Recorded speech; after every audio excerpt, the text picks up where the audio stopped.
Hey everyone, and welcome back to another video. In this video, I'm going to show you how to factory reset your Meta AI glasses. Now, this video is going to be particularly useful for individuals. Let's say that you want to go ahead and factory reset your glasses. How do you actually go ahead about doing so? Now, this video is going to be short, sweet, and simple, guys. There's not going to be a lot of steps involved. Now, in order to do this, what you're first going to do is go onto the Meta AI app, click on the three lines on the left-hand side, then click on Devices. Next, find the glasses which you want to go ahead and factory reset.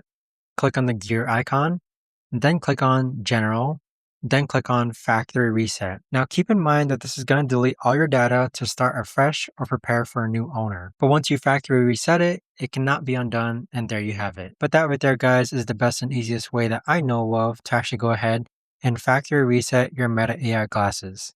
If you guys know of a better or easier way to actually do this, let me know in the comments down below. I would love to know. Thanks so much for watching everyone, and I'll see you guys all in the next video.